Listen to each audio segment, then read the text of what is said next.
ಆತ್ಮೀಯ ಸ್ಪರ್ಧಾ ಮಿತ್ರರೇ, ಸಂಭವನೀಯತೆ ಭಾಗ 1ರಲ್ಲಿ ಕೆಲವು ಸಮಸ್ಯೆಗಳನ್ನು ನಾವು ನೋಡಿದ್ದೇವೆ. ಸೊ ಸಂಭವನೀಯತೆಯ ಭಾಗ 2 ಮುಂದುವರೆದಂಥ ಭಾಗ ಏನು ಅಂದರೆ, ಕಾರ್ಡ್ಗಳನ್ನು ನೋಡ್ತಾ ಇದ್ದೇವೆ. ಮೊನ್ನೆ ಅವಧಿಯೊಳಗಡೆ ಒಂದು ಸಮಸ್ಯೆಯನ್ನು ನೋಡಿದ್ದೇವೆ. ಯಾವುದು? ಆಟದ ಕಾರ್ಡ್ಗಳು. ಆಟದ ಕಾರ್ಡ್ಗಳ ಬಗ್ಗೆ ನೋಡ್ತಾ ಇದ್ದೇವೆ. ಸೊ ಆಟದ ಕಾರ್ಡ್ಗಳ ಬಗ್ಗೆ ನೋಡಿದಾಗ 4 ವಿಧದ ಕಾರ್ಡ್ಗಳಿದ್ದು, 4 ವಿಧದ ಕಾರ್ಡ್ಗಳಿದ್ದು ಈ ರೀತಿ 4 ವಿಧದ ಕಾರ್ಡ್ಗಳಿದ್ದು. ಸೊ ಇಲ್ಲಿ ಇದನ್ನ ಸ್ಪೇಡ್ಸ್ ಅಂತ ಕರಿತಾ ಇದ್ದೇವೆ, ಇದನ್ನ ಹಾರ್ಟ್ಸ್ ಅಂತ ಕರಿತಾ ಇದ್ದೇವೆ, ಇದನ್ನ ಕ್ಲಬ್ಸ್ ಅಂತ ಕರಿತಾ ಇದ್ದೇವೆ, ಇದನ್ನ ಡೈಮಂಡ್ ಅಂತ ಕರಿತಾ ಇದ್ದೇವೆ. ಸೊ ಈ ರೀತಿ ಆಟದ ಕಾರ್ಡ್ ಒಳಗಡೆ 4 ಕಾರ್ಡ್ಗಳನ್ನು ನಾವು ನೋಡ್ತಾ ಇದ್ದೇವೆ. ಸೊ ಈ 4 ಕಾರ್ಡ್ಗಳಲ್ಲಿ 2 ಕಾರ್ಡ್ಗಳು ಕಪ್ಪು ಕಾರ್ಡ್ಗಳಾಗಿದ್ದು, 2 ಕಾರ್ಡ್ಗಳು ಯಾವುದಾಗಿದ್ದು ಅಂದ್ರೆ ಕೆಂಪು ಕಾರ್ಡ್ಗಳಾಗಿದ್ದು. ಯಾವ್ಯಾವ್ರಿ ಅಂದ್ರೆ ಸ್ಪೇಡ್ಸ್ ಮತ್ತು ಕ್ಲಬ್ ಕಪ್ಪು ಕಾರ್ಡ್ಗಳಾಗಿದ್ದು. ಅದೇ ರೀತಿಯಾಗಿ ಹಾರ್ಟ್ಸ್ ಮತ್ತು ಡೈಮಂಡ್ ಯಾವ ಕಾರ್ಡ್ಗಳಾಗಿದ್ದು ರೀ ಅಂದ್ರೆ ಕೆಂಪು ಕಾರ್ಡ್ಗಳಾಗಿದ್ದು. ಅದರ ಜೊತೆಗೆ ಪ್ರತಿಯೊಂದು ಕಾರ್ಡ್ಗಳು ಎಷ್ಟು ಅಂದ್ರೆ 13 ಕಾರ್ಡ್ಗಳಿದ್ದು.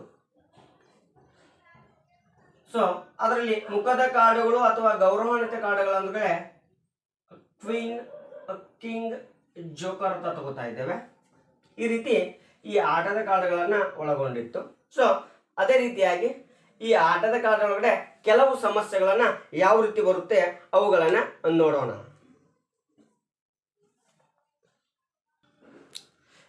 ಯಾದೃಚ್ಛಿಕವಾಗಿ ಆಟದ 52 ಕಾರ್ಡ್ಗಳಲ್ಲಿ ಯಾದೃಚ್ಛಿಕವಾಗಿ ಆಟದ 52 ಕಾರ್ಡ್ಗಳಲ್ಲಿ ಒಂದು ಕಾರ್ಡನ್ನು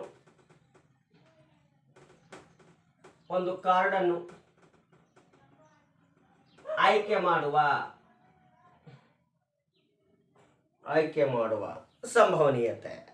ಇಲ್ಲಿ ಯಾದೃಚ್ಛಿಕವಾಗಿ 52 ಕಾರ್ಡ್ಗಳಲ್ಲಿ ಒಂದು ಕಾರ್ಡನ್ನು ಆಯ್ಕೆ ಮಾಡುವಂತ ಸಂಭವನೀಯತೆ. ಸೊ ಆ ಕಾರ್ಡ್ ಯಾವುದು ಎಂಬುದನ್ನ ಕೆಳಗಿನ ಕೆಲವು ಸಮಸ್ಯೆಗಳನ್ನ ಕೊಡ್ತಾ ಇದ್ದಾನ. ಮೊದಲನೇ ಸಮಸ್ಯೆಯನ್ನು ನೋಡ್ತಾನೆ. ಏನು ಅಂದ್ರೆ, ಒಂದು ಕೆಂಪು ಕಾರ್ಡ್ ಆಗುವ ಸಂಭವನೀಯತೆ.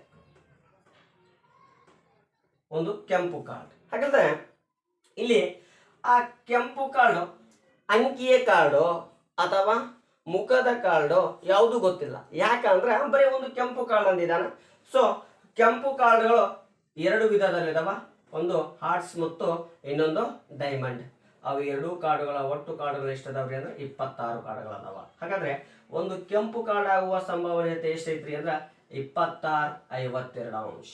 26 22. ಸೊ ಒಂದು ಕೆಂಪು ಕಾರ್ಡ್ ಆಗುವ ಸಂಭವನೀಯತೆ 1-2 ಅಂಶ ಇದೆ. ಅದೇ ರೀತಿಯಾಗಿ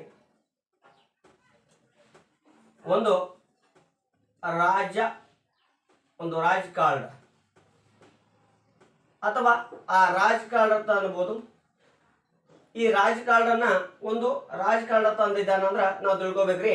ಸೊ ಕೆಂಪು ಒಂದಿಲ್ಲ ಮತ್ತು ಕಪ್ಪು ಒಂದಿಲ್ಲ, ಮತ್ತೆ ಆ ಕಾರ್ಡ್ ಅನ್ನ ಸಪರೇಟ್ ಹೆಸರು ಕರೆದಿಲ್ಲ, ಬರೀ ಒಂದು ರಾಜ ಕಾರ್ಡ್ ಅಂದಿದ್ದಾನ ಅಂದ್ರ ಆ 52 ಕಾರ್ಡ್ಗಳಲ್ಲಿ ಎಷ್ಟು ರಾಜ ಕಾರ್ಡ್ಗಳದಾವ. ಹಾಗಾದ್ರೆ ಆ ರಾಜ ಕಾರ್ಡ್ಗಳು ಒಂದು ಸ್ಪೇಡ್ಸ್ ಒಳಗಡೆ ಒಂದು ರಾಜ ಇದೆ, ನೆಕ್ಸ್ಟ್ ಹಾರ್ಸ್ ಒಳಗಡೆ ಒಂದು ಕಾರ್ಡ್ ಇದೆ, ಕ್ಲಬ್ಸ್ ಒಳಗಡೆ ಒಂದಿದೆ ಮತ್ತು ಡೈಮಂಡ್ಸ್ ಒಳಗಡೆ ಒಂದಿದೆ. ಟೋಟಲ್ ಎಷ್ಟು ಕಾರ್ಡ್ಗಳದಾವ ರಾಜ ಕಾರ್ಡ್ಗಳು? 52ರಲ್ಲಿ 4 ರಾಜ ಕಾರ್ಡ್ಗಳದಾವ. ಹಾಗಾದ್ರೆ ಅವುಗಳ ಸಂಭವನೀಯತೆ 4/52. 4 4 13. ಸೊ ಅದರ ಸಂಭವನೀಯತೆ ಎಷ್ಟಾಗ್ತದ್ರಿ? 1/13 ಅಂಶ ಆಗುತ್ತೆ. ಮೂರನೇದು ಒಂದು ಡೈಮಂಡ್ ನ ರಾಣಿ ಕಾರ್ಡ್. ಹಾಗಾದ್ರೆ ಇಲ್ಲಿ ಒಂದು ಡೈಮಂಡ್ ನ ರಾಣಿ ಕಾರ್ಡ್ ತೆಗೆಯುವಂತ ಸಂಭವನೀಯತೆ. ಸೊ ಡೈಮಂಡ್ ನ ರಾಣಿ ಕಾರ್ಡ್ ಅಂದ್ರೆ ಡೈಮಂಡ್ ಒಳಗಡೆ 13 ಕಾರ್ಡ್ಗಳು ಇರ್ತಾವೆ. ಓಕೆ, ಆದ್ರೆ ಅದರಲ್ಲಿ ರಾಣಿ ಕಾರ್ಡ್ ಇರುವುದು ಒಂದೇ ಒಂದು, ಯಾವುದು? ಡೈಮಂಡ್ ನಲ್ಲಿ. ಬಟ್ 52 ಕಾರ್ಡ್ಗಳಲ್ಲಿ 4 ಡೈಮಂಡ್ ಇದು ಅದಾವ, ರಾಣಿ ಅದಾವ. ಬಟ್ ಡೈಮಂಡ್ ನಲ್ಲಿ ಎಷ್ಟು ರಾಣಿಗಳದಾವ ಅಂದ್ರೆ ಒಂದೇ ಒಂದು ಐತಿ. ಸೊ ಇದರ ಕಾರ್ಡ್ ಸಂಖ್ಯೆ ಎಷ್ಟಿದೆ? 1 ಇದೆ. ಇದರ ಸಂಭಾವನೀಯತೆ 1/52 ಅಂಶ. 1/52 ಅಂಶ. ಅದೇ ರೀತಿಯಾಗಿ 4ನೇದು ಸಮ ಸಂಖ್ಯೆಯ ಕಾರ್ಡ್. ಸಮ ಸಂಖ್ಯೆಯ ಕಾರ್ಡ್. ಹಾಗಾದ್ರೆ ಇಲ್ಲಿ 52 ಕಾರ್ಡ್ಗಳಲ್ಲಿ ಎಷ್ಟು ಸಮಸಂಖ್ಯೆ ಕಾರ್ಡ್ಗಳು ಬರ್ತಾವ ನೋಡ್ಬೇಕು. ಯಾಕಪ್ಪ ಅಂದ್ರೆ ಅವ ಬಣ್ಣದ ಕಾರ್ಡ್ಗಳನ್ನ ಹೇಳಿಲ್ಲ, ಯಾವುದೇ ರೀತಿ ಬಣ್ಣ ಅಂದಿಲ್ಲ, ಯಾವುದೇ ರೀತಿ ಪ್ರತ್ಯೇಕದ ಹೆಸರು ಕೊಟ್ಟಿಲ್ಲ. ಬರೀ ಏನಂದಿದ್ದಾನ ಅಂದ್ರೆ 52 ಕಾರ್ಡ್ಗಳಲ್ಲಿ ಒಂದು ಸಮಸಂಖ್ಯೆ ಕಾರ್ಡ್ ತೆಗೆಯುವಂತಹ ಪ್ರಯೋಗ. ಹಾಗಾದ್ರೆ ಇಲ್ಲಿ ಸಮಸಂಖ್ಯೆ ಕಾರ್ಡ್ಗಳು ಯಾವ್ಯಾವ ಅದಾವ? 2, 4, 6, 8, 10. ಹಾಗಾದ್ರೆ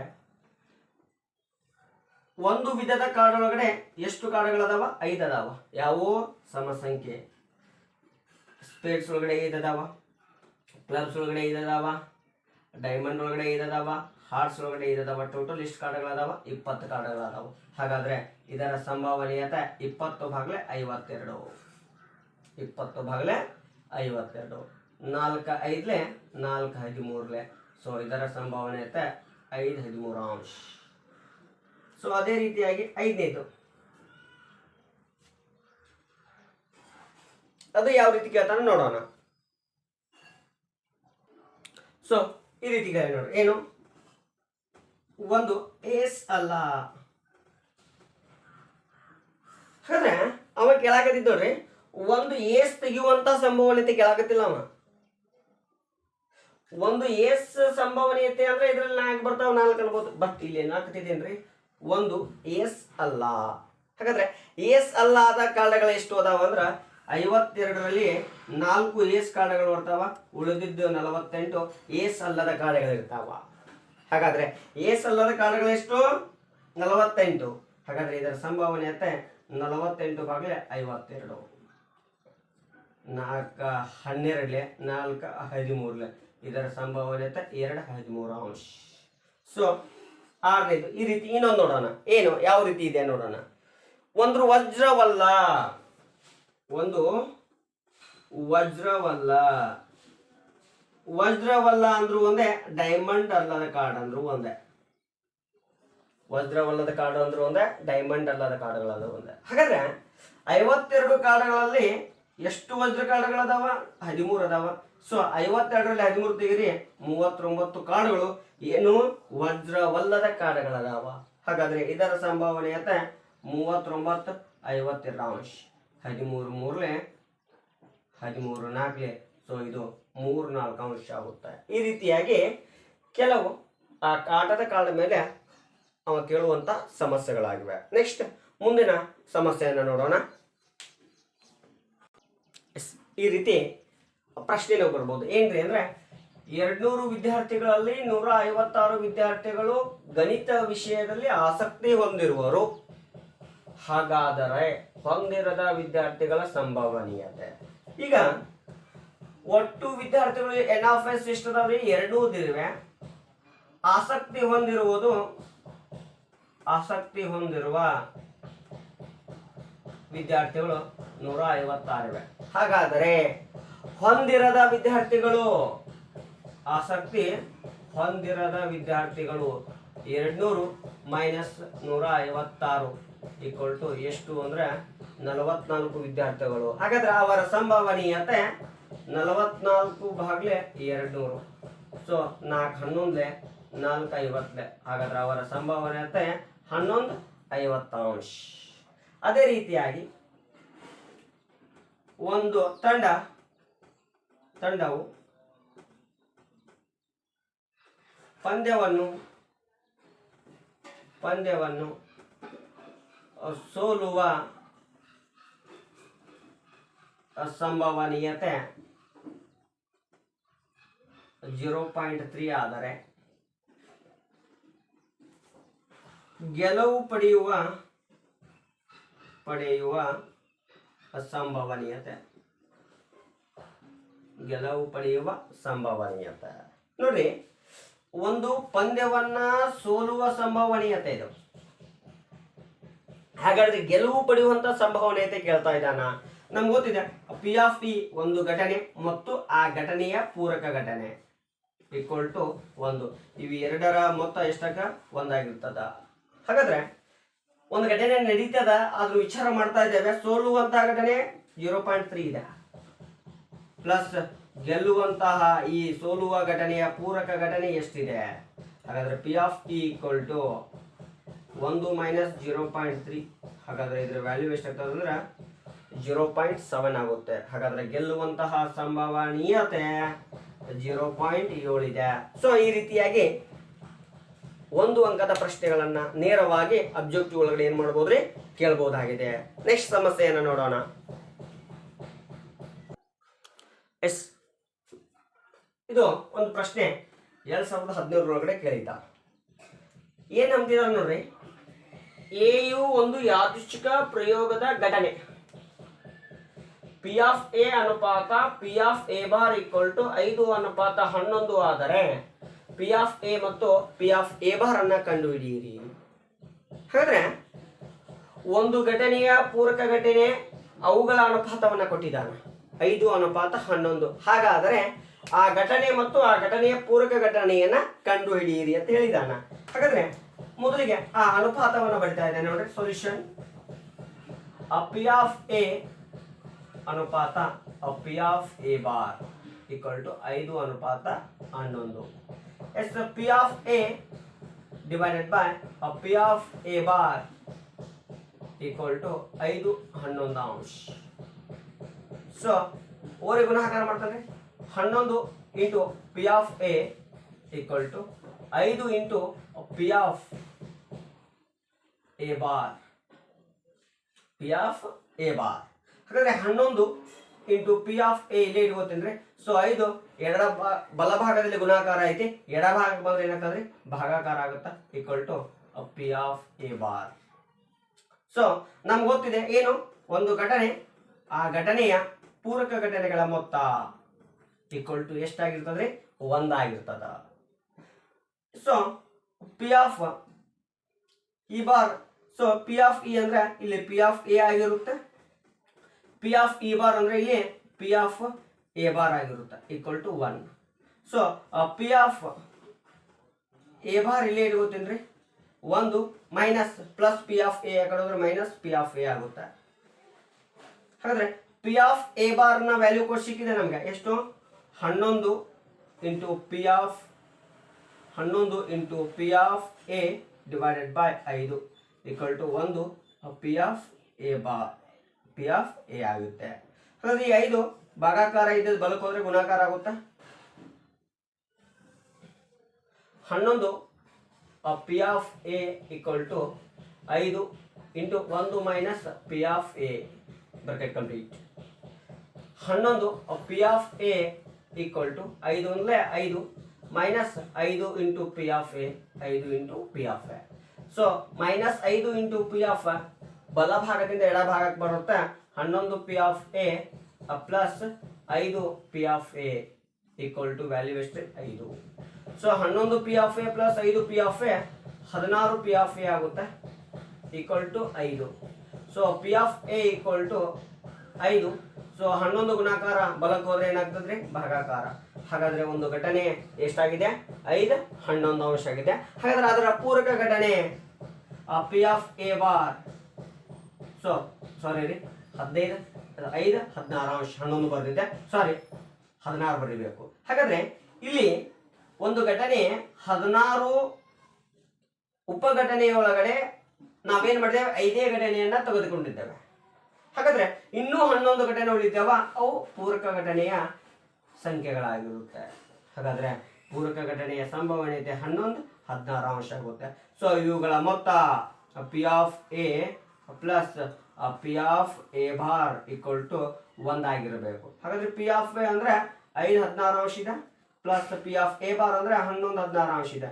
ಸೊ ಲಸ 16, 5 ಪ್ಲಸ್ 11 ಈಕ್ವಲ್ ಟು 16:16 ವ್ಯಾಲ್ಯೂ 1 ಬರುತ್ತೆ. ಸೊ ಈ ರೀತಿಯಾಗಿ ಒಂದು ಪ್ರಶ್ನೆಯನ್ನ ಕೇಳಿದ. ಸೊ ಈ ಸಲ ಏನ್ ಮಾಡ್ಬೋದು ಅಂದ್ರೆ ಕೇಳ್ಬೋದು. ನೆಕ್ಸ್ಟ್ ಪ್ರಶ್ನೆಗೆ ಹೋಗೋಣ. ಇಲ್ಲಿ ನಾವು ಎರಡು ನಿಯಮಗಳನ್ನು ನೋಡ್ತಾ ಇದ್ದೇವೆ. ಒಂದು, ಎರಡು ಸಂಭವನೀಯತೆಗಳ ಪರಸ್ಪರ ವರ್ಜ್ಯ ಘಟನೆ. ಅಂದ್ರೆ ಪರಸ್ಪರ ವರ್ಜ್ಯ ಅಂದ್ರೆ ಅವುಗಳನ್ನು ತೆಗೆದುಹಾಕುವಂತ ಘಟನೆ. ಹಾಗಾದ್ರೆ ಇಲ್ಲಿ ಯಾವ ರೀತಿ ಇರ್ತದ್ರಿ ಅಂದ್ರೆ, ಒಂದು ಘಟನೆ ನಡೀತಾ ಇದೆ, ಪಿ ಆಫ್ ಎ ಛೇದನ ಬಿ ಈಕ್ವಲ್ ಟು ಶೂನ್ಯ ಘನ. ಸರ್ ಇದೇನ್ರಿ ಅಂದ್ರೆ, ಇಲ್ಲಿ ಒಂದು ಘಟನೆ ಮತ್ತು ಅದರ ಜೊತೆ ಇನ್ನೊಂದು ಘಟನೆ, ಪೂರಕ ಘಟನೆ ಅಲ್ಲ, ಅದರೊಳಗಡೆ ನಡೆಯುವಂತಹ ಇನ್ನೊಂದು ಘಟನೆ. ಒಂದು ಸಂಭವನೀಯತೆಯೊಳಗಡೆ ನಡೆಯುವಂತಹ ಎರಡು ಘಟನೆಗಳನ್ನ ನಾವು ಛೇದನವಾಗಿ ತೆಗೆದುಕೊಂಡಾಗ ಅಲ್ಲಿ ಅವುಗಳ ವ್ಯಾಲ್ಯೂ ಏನಾಗ್ತದೆ ಅಂದ್ರೆ ಶೂನ್ಯತೆ ಆಗ್ತದೆ. ಉದಾಹರಣೆಗೆ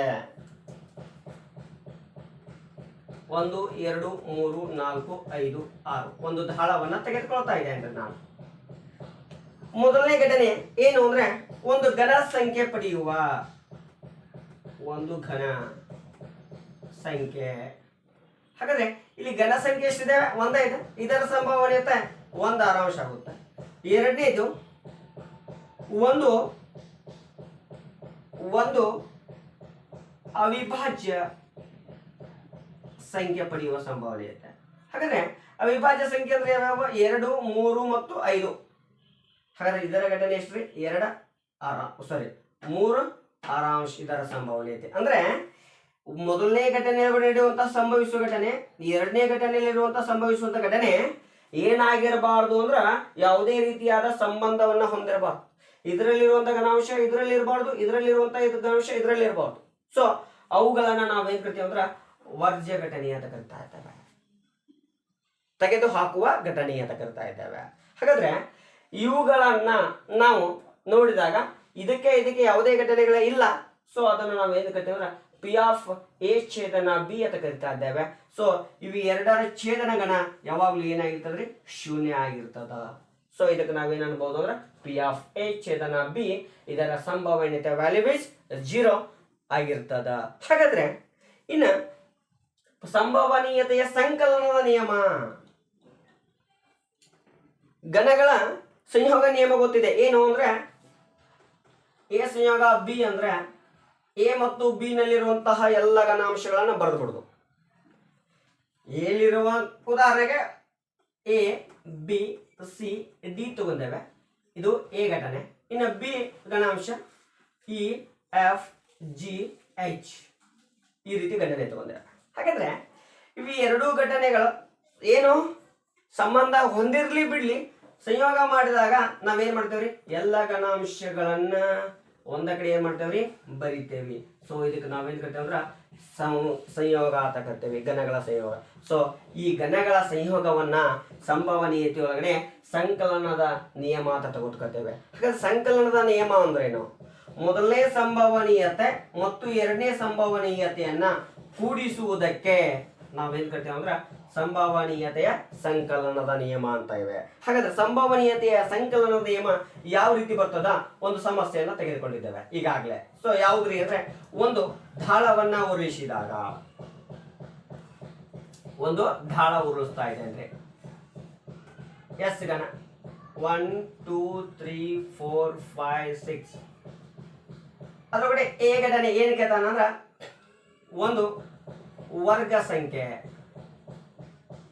ಒಂದು ವರ್ಗ ಸಂಖ್ಯೆ. ಹಾಗಾದ್ರೆ ಇಲ್ಲಿ ವರ್ಗ ಸಂಖ್ಯೆಗಳು ಯಾವ್ಯಾವ? 1 ಮತ್ತು 4, 1 ಮತ್ತು 4. ಹಾಗಾದ್ರೆ ನಡೆಯುವಂತ ಘಟನೆ ಎಷ್ಟು? 2. ಇದರ ಸಂಭವನೀಯತೆ 2/6. 2 1 2 3 1 3 ಆಗುತ್ತೆ ಇದರ ಸಂಭವನೀಯತೆ. ಇನ್ನು ಎರಡನೇ ಬಿ ಘಟನೆ,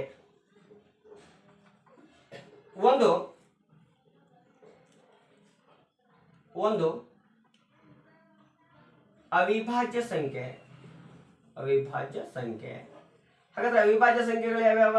2 3 5. ಸೊ ಇಲ್ಲಿ ನಡೆಯುವಂತ ಘಟನೆ 3.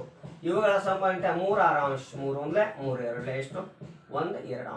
ಸೊ ಇಲ್ಲಿ ಎರಡು ಘಟನೆ ಏನದಾವಲ್ಲ, ಈ ಘಟನೆಗಳ ಮೊತ್ತವನ್ನ ನಾವೇನ್ ಕರಿತೇವೆ ಅಂದ್ರೆ ಸಂಕಲನ ನಿಯಮ. ಸೊ ಅದರ ನಿಯಮ ಹೆಂಗಿದೆ ಅಂದ್ರೆ ಪಿ ಆಫ್ ಎ ಸಂಯೋಗ ಬಿ ಇದೆ. ಹಾಗಾದ್ರೆ ಮೊದಲನೇದು 1 3 ಇದೆ, ಪ್ಲಸ್ ಎರಡನೇದು 1 2 ಇದೆ. ಲಸ ತೆಗಿರಿ 6 ಬರುತ್ತೆ, 2 3 ರೈಟ್.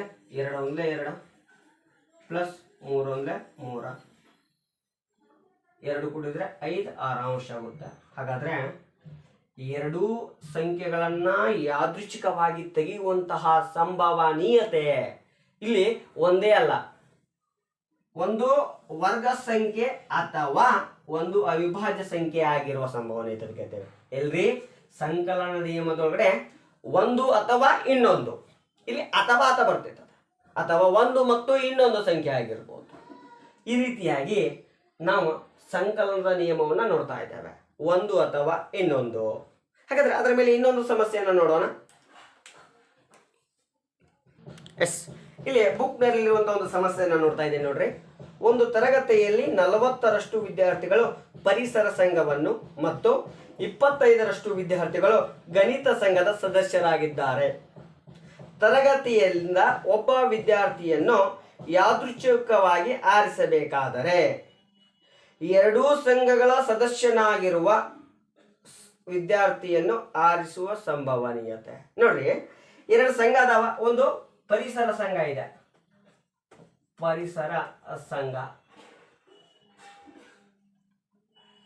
ಸೊ ಅದರಲ್ಲಿ ವಿದ್ಯಾರ್ಥಿಗಳು ಎಷ್ಟಿದಾರ ಅಂದ್ರೆ 40% ಇದ್ದಾರೆ. ಹಾಗಾದ್ರೆ ಶೇಕಡಾ ರೂಪವನ್ನ ಭಿನ್ನರಾಶಿ ರೂಪಕ್ಕೆ ತೊಗೊಂಬರಿ, 40 ನೂರಾಂಶ ಆಗುತ್ತೆ. ಇನ್ನು ಇನ್ನೊಂದಿದೆ, ಯಾವುದು ಅಂದ್ರೆ ಗಣಿತ ಸಂಘ ಅಂತ ಇದೆ. ಗಣಿತ ಸಂಘ ಅಂತ ಇದೆ, ಅದರಲ್ಲಿ 25% ವಿದ್ಯಾರ್ಥಿಗಳಿದ್ದಾರೆ. ಭಿನ್ನರಾಶಿ ತೊಂಬರಿ, 25 ನೂರಾಂಶ ಆಗುತ್ತೆ. ಹಾಗಾದ್ರೆ ಈ ವಿದ್ಯಾರ್ಥಿಗಳಲ್ಲಿ ಒಬ್ಬ ವಿದ್ಯಾರ್ಥಿಯನ್ನ ಯಾದೃಚ್ಛಿಕವಾಗಿ ಆರಿಸಿದಾಗ ಎರಡೂ ಸಂಘದ ಸದಸ್ಯನಾಗಿರುವ ಸಂಭವನೀಯತೆ. ಹಾಗಾದ್ರೆ ಮೊದಲಿಗೆ ಇವುಗಳ ಸಂಭವನೀಯತೆಯನ್ನು ಕಂಡುಹಿಡಿದೇವಿ. 0, 2 2 2 5 ಎಷ್ಟಾಗುತ್ತದೆ? ಇದು 2 5 ಅಂಶ. ಏನು? ಪರಿಸರ ಸಂಘದೊಳಗಡೆ ಒಬ್ಬ ವಿದ್ಯಾರ್ಥಿಯನ್ನ ಆರಿಸುವಂತ ಸಂಭವನೀಯತೆ 2 5 ಅಂಶ ಆಗುತ್ತೆ. ಅದೇ ರೀತಿಯಾಗಿ ಗಣಿತ ಸಂಘದಿಂದ 25 1 25 4, ಸೊ ಇದು ಕೂಡ ಎಷ್ಟಾಗುತ್ತೆ? 1 4 ಅಂಶ ಆಗುತ್ತೆ. ಹಾಗಾದ್ರೆ ಇವರಲ್ಲಿ ಆರಿಸುವಂತಹ ಸಂಭವನೀಯತೆ, ಹಾಗಾದ್ರೆ ಪಿ ಆಫ್ ಎ ಸಂಯೋಗ ಬಿ ಈಕ್ವಲ್ ಟು 2 5 ಅಂಶ ಪ್ಲಸ್ 1 4 ಅಂಶ. ಲಸ ಎಷ್ಟು ಬರುತ್ತೆ? 20 ಬರುತ್ತೆ. 5 4 4 5 4 2 8 ಪ್ಲಸ್ 5 1 5, 8 ಪ್ಲಸ್ 5 13 20 ಅಂಶ. ಹಾಗಾದ್ರೆ ಎರಡೂ ಸಂಘದ ಸದಸ್ಯನಾಗಿರುವಂತಹ ವಿದ್ಯಾರ್ಥಿಯ ಸಂಭವನೀಯತೆ ಎಷ್ಟು ಅಂದ್ರೆ 13 20 ಅಂಶ ಆಗುತ್ತೆ. ಹಾಗಾದ್ರೆ ಇಲ್ಲಿ 13 20 ಅಂಶ ಆಗುತ್ತಾ ಇದೆ. ಎದ್ರದ್ರಿ ಇದು? ಅಥವಾ ಅಂತ ಹೇಳಿದೇವಲ್ಲ ನಾವು. ಏನು? ಪರಿಸರ ಸಂಘ ಮತ್ತು ಗಣಿತ ಸಂಘದಲ್ಲಿ ತೆಗೆಯುವಂತಹ ಸಂಭವನೀಯತೆ. ಹಾಗಾದ್ರೆ ಇಲ್ಲಿ ಪರಿಸರದಲ್ಲಿ 40 ಇದೆ, 25 ಗಣಿತ ಸಂಘದಲ್ಲಿದ್ದಾರೆ. ಹಾಗಾದ್ರೆ ಉಳಿದಂತಹ ಎಷ್ಟು? 65 ಅಂದ್ರೆ 100 65 ತೆಗಿರಿ. ಸೊ ಉಳಿಯುವುದೆಷ್ಟು? 35% ಏನು ವಿದ್ಯಾರ್ಥಿಗಳಿದ್ದಾರ, ಅವರು ಎರಡೂ ಸಂಘದ ಸದಸ್ಯರಾಗಿರಬಹುದು, ಆಗಿರದೇ ಇರಬಹುದು. ಆದ್ರೆ ನಾವಿಲ್ಲಿ ಎರಡೂ ಸಂಘದ ಸದಸ್ಯರು ಅಂತ ತಗೊಳ್ಬಹುದು. ಅದರ ಸಂಭವನೀಯತೆ 1 ಮೈನಸ್ 13 20 ಅಂಶ. ಯಾಕೆ? P of A P of E plus P of E bar ಅಂತ ಗೊತ್ತಿದೆ. ಹಾಗಾದ್ರೆ ಇಲ್ಲಿ ಪಿ ಆಫ್ ಇ ಅಂದ್ರೆ ಏನು?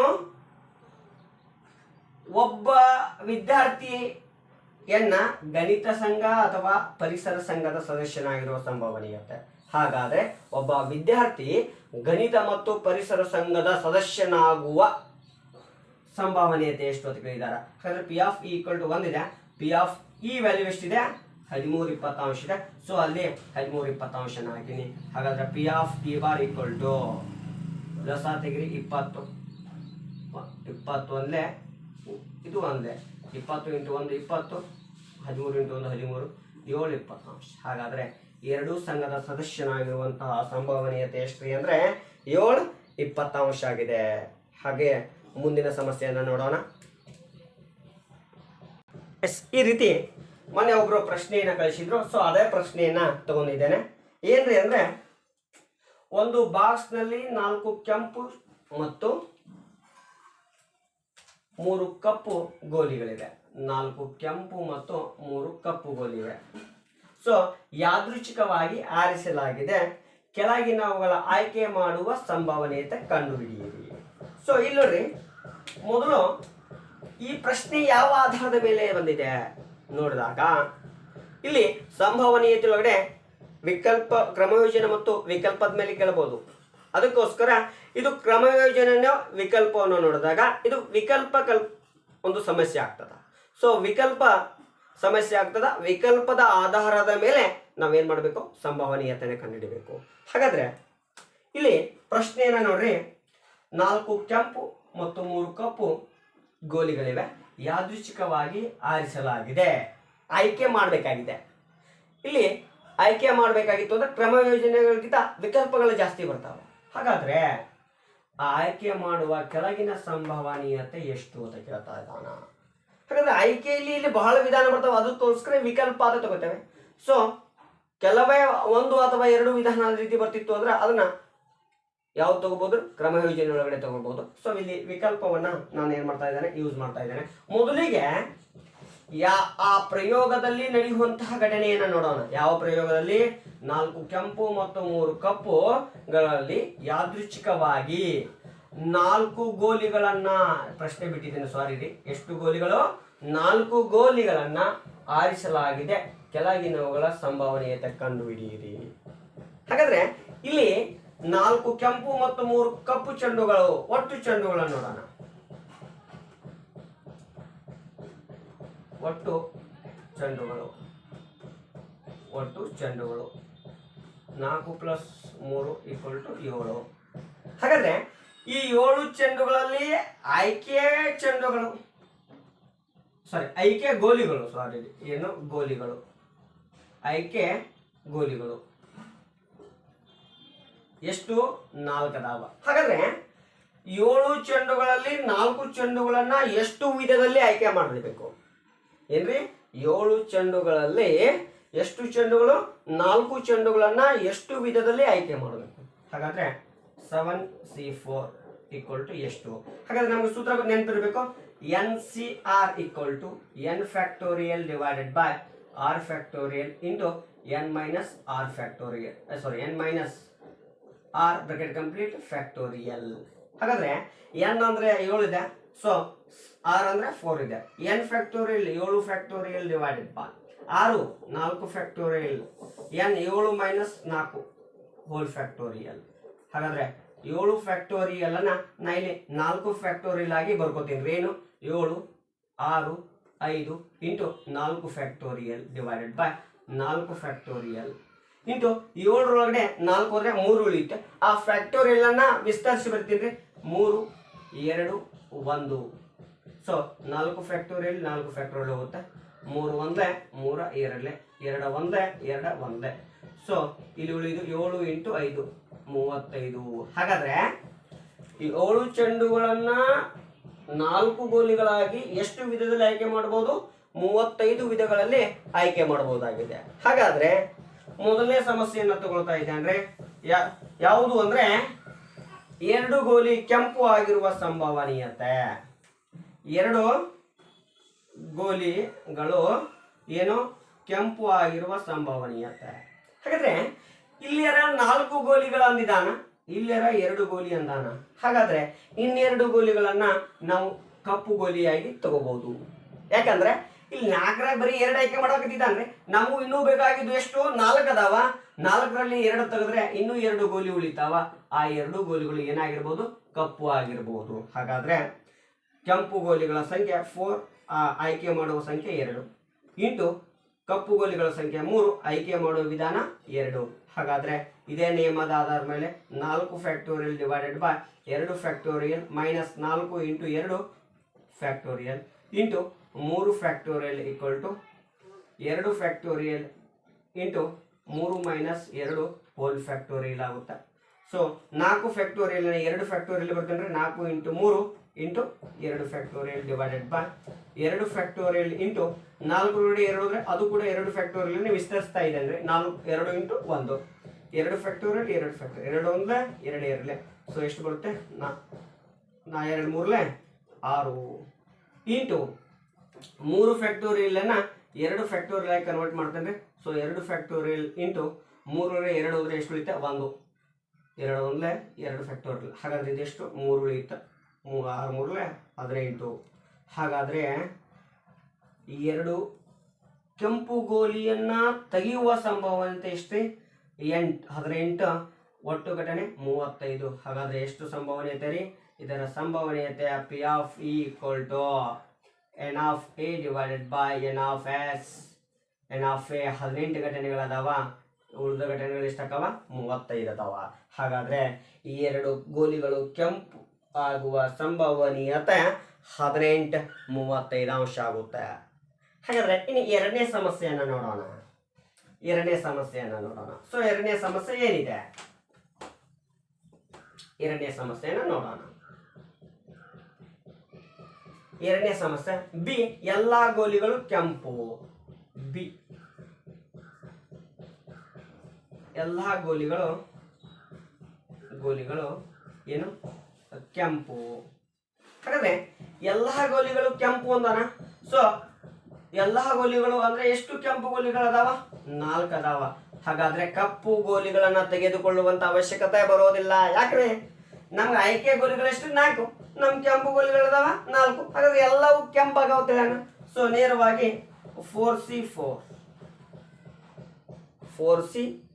Into 3C0. ಯಾಕೆ ನಮ್ಗ ಕಪ್ಪು ಗೋಲಿಗಳ ಅವಶ್ಯಕತೆ ಇಲ್ಲ, 3C0 ವ್ಯಾಲ್ಯೂ. ಹಾಗಾದ್ರೆ 4C 4 factorial divided by 4 factorial into 4 minus 4 factorial into 3 factorial into divided by 3 factorial 3 minus 0 factorial.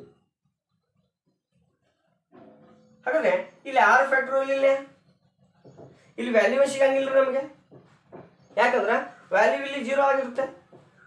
ಇಲ್ಲಿ 3 ಮೈನಸ್ 3 ಅಂದ್ರೆ 3 ಫ್ಯಾಕ್ಟೋರಿಯಲ್ ಈಗಾಗಲೇ ಕ್ಯಾನ್ಸಲ್ ಆಗಿದೆ. ಹಾಗಾದ್ರೆ ಇಲ್ಲಿ ಸಂಭವನೀಯತೆ ಯಾವುದು ಅಂದ್ರೆ ಕಪ್ಪು ಗೋಲಿಯ ಸಂಭವನೀಯತೆ ಸಾಧ್ಯವಿಲ್ಲ. ಸೊ ಇದನ್ನ ತೆಗೆದುಬಿಡೋಣ. ಹಾಗಾದ್ರೆ ಉಳಿಯುವುದು ಯಾವುದು ಅಂದ್ರೆ 4C4. ಯಾವುದು ಉಳಿಯುತ್ತೆ? 4C4. ಹಾಗಾದ್ರೆ 4 ಫ್ಯಾಕ್ಟೋರಿಯಲ್ ಡಿವೈಡೆಡ್ ಬೈ 4 ಫ್ಯಾಕ್ಟೋರಿಯಲ್. 4ಕ್ಕೆ 4 ಹೋದ್ರೆ 0 factorial. So 0 factorial value is 1. ಹಾಗಾದ್ರೆ 4 ಫ್ಯಾಕ್ಟೋರಿಯಲ್ ಕ್ಯಾನ್ಸಲ್. ವ್ಯಾಲ್ಯೂ ಎಷ್ಟಾಗ್ತದ್ರಿ? 1 ಆಗುತ್ತೆ. ವ್ಯಾಲ್ಯೂ ಎಷ್ಟಾಗುತ್ತೆ? 1 ಆಗುತ್ತೆ. ಹಾಗಾದ್ರೆ ಇದರ ಸಂಭವನೀಯತೆ P of E equal to N of B divided by N of S. ಹಾಗಾದ್ರೆ N of B ಘಟನೆ ಎಷ್ಟು? 1. ಒಟ್ಟು ಘಟನೆಗಳು ಎಷ್ಟಿದಾವೆ? 35 ಅದಾವ. ಹಾಗಾದ್ರೆ ಎಲ್ಲ ಗೋಲಿಗಳು ಕೆಂಪು ಆಗುವ ಸಂಭವನೀಯತೆ ಎಷ್ಟು ಅಂದ್ರೆ 1/35 ಆಗುತ್ತೆ. ಸೊ ಇನ್ನು ಕೊನೆಯದನ್ನ ನೋಡೋಣ. ಕೊನೆಯದು ಯಾವುದು ಇದೆ ನೋಡ್ರಿ? ಸಿ. ಏನು? ಎಲ್ಲಾ ಗೋಲಿಗಳು ಕಪ್ಪು. ಸಿ ಎಲ್ಲಾ ಗೋಲಿಗಳು ಕಪ್ಪು. ಹಾಗಾದ್ರೆ ಎಲ್ಲಾ ಗೋಲಿಗಳು ಕಪ್ಪು ಅಂದ್ರೆ ತಿಳ್ಕೊಂಡ್ಬಿಡ್ರಿ, ನಾವು ಆಯ್ಕೆ ಮಾಡುವ ಗೋಲಿಗಳು ಎಷ್ಟು? 4 ಇವೆ. ಆಯ್ಕೆ ಮಾಡುವ ಗೋಲಿಗಳು ಎಷ್ಟು? 4 ಇವೆ. ಆದರೆ ಕಪ್ಪು ಗೋಲಿಗಳು ಎಷ್ಟಿವೆ? 3 ಇವೆ. ಹಾಗಾದ್ರೆ ಇಲ್ಲಿ ಘಟನೆ ನಡೆಯಲು ಸಾಧ್ಯನೇ ಇಲ್ಲ. ಯಾಕೆ? ಆಯ್ಕೆ ಮಾಡಬೇಕು, 4 ಗೋಲಿ ಆಯ್ಕೆ ಮಾಡ್ಬೇಕು. ಇಲ್ಲಿದೆ 3 ಗೋಲಿ ಇದೆ. ಹಾಗಾದ್ರೆ ಆಯ್ಕೆ ಮಾಡಲು ಬರೋದಿಲ್ಲ. ಇದರ ಸಂಭವನೀಯತೆ ವ್ಯಾಲ್ಯೂ ಇಸ್ 0. ಹಾಗಾದ್ರೆ ಇದನ್ನ ಅಸಂಭವ ಘಟನೆ ಅಂತ ಕರಿತಾ ಇದ್ದೇವೆ. ನೆಕ್ಸ್ಟ್ ಪ್ರಶ್ನೆ ಕ್ರಮಯೋಜನೆ ಮೇಲೆ ನೋಡೋಣ. ಸೊ ಪ್ರಶ್ನೆ ಹೀಗಿದೆ ನೋಡ್ರಿ. ಒಂದು ವಾಲಿಬಾಲ್ ಪಂದ್ಯಾವಳಿಯಲ್ಲಿ ಭಾರತ, ನೇಪಾಳ, ಭೂತಾನ್, ಪಾಕಿಸ್ತಾನ್ ಮತ್ತು ಶ್ರೀಲಂಕಾ ದೇಶಗಳು ತಂಡಗಳು ಏನು ಮಾಡ್ಯಾವ? ಸ್ಪರ್ಧಿಸಿವೆ. ಸ್ಪರ್ಧೆ ವಿಜೇತರು 1, 2 ಮತ್ತು 3 ಬಹುಮಾನಗಳನ್ನು ಪಡೆಯುತ್ತಾರೆ. ಈ 3 ಬಹುಮಾನಗಳಲ್ಲಿ ಯಾವುದೇ ಒಂದು ಬಹುಮಾನವನ್ನು ಭಾರತ ಪಡೆಯುವ ಸಂಭವನೀಯತೆ. ಹಾಗಾದ್ರೆ ಅಲ್ಲಿ ಘಟನೆಗಳು 3 2 ಘಟನೆ. ಇಲ್ಲಿ ಭಾರತ ಒಂದೇ ಈ 3 ಪ್ರಶಸ್ತಿ ಒಳಗಡೆ ಒಂದು ಪ್ರಶಸ್ತಿಯನ್ನ ಪಡೀತದ ಅಂತ ಹೇಳ್ತಾ ಇದ್ದಾನೆ. ಹಾಗಾದ್ರೆ ಭಾರತವು 3 ಪ್ರಶಸ್ತಿ ಪಡೆಯುವ 3ರಲ್ಲಿ ಒಂದು ಪ್ರಶಸ್ತಿಯನ್ನ ಪಡೆಯುವ ಸಂಭವನೀಯತೆ ಎಷ್ಟು ಅಂತ ಕೇಳ್ತಾ ಇದ್ದಾನೆ. ಹಾಗಾದ್ರೆ ನೋಡೋಣ. ಏನು ಅಂದ್ರೆ ಒಟ್ಟು ದೇಶಗಳು ಎಷ್ಟದಾವ? 5 ಇವೆ. ಹಾಗಾದ್ರೆ ಇಲ್ಲಿ ಭಾರತ 3 ಪ್ರಶಸ್ತಿ ಒಳಗಡೆ ಯಾವುದಾದರೂ ಒಂದು ಪ್ರಶಸ್ತಿಯನ್ನ ಪಡೆದುಕೊಳ್ಳುತ್ತದೆ. ಮೊದಲನೇ ಪ್ರಶಸ್ತಿ ಆದ್ರೂ ಪಡೆದುಕೊಳ್ಳಬಹುದು, 2ನೇ ಪ್ರಶಸ್ತಿ ಆದ್ರೂ ಪಡೆಯಬಹುದು, 3ನೇ ಪ್ರಶಸ್ತಿ ಆದ್ರೂ ಪಡೆಯಬಹುದು. ಹಾಗಾದರೆ ಇಲ್ಲಿ ಭಾರತ ದೇಶ ಯಾವುದಾದ್ರೂ ಒಂದು ಪ್ರಶಸ್ತಿಯನ್ನು ಪಡೆಯುವ ಸಂಭವನೀಯತೆ ಬೇಕು. ಹಾಗಾದ್ರೆ ಮೊದಲಿಗೆ ಒಟ್ಟು ಪಡೆಯುವ ಸಂಭವನೀಯತೆಯನ್ನು ನೋಡೋಣ. ಒಟ್ಟು ಪಡೆಯುವಂತ ಸಂಭವನೀಯತೆ. ಹಾಗಾದ್ರೆ ಒಟ್ಟು ಪಡೆಯುವಂತ ಸಂಭವನೀಯತೆ ಯಾವುದು? ಎಷ್ಟು ದೇಶಗಳದಾವ? 5 ದೇಶಗಳದಾವ. ಅದರಲ್ಲಿ ಭಾರತ ಈಗಾಗಲೇ ಒಂದು ಪ್ರಶಸ್ತಿಯನ್ನು ತಗೋತದ, ಫಿಕ್ಸ್. ಹಾಗಾದ್ರೆ ಉಳಿದ ದೇಶಗಳು ಎಷ್ಟದು? 4 ಅದು.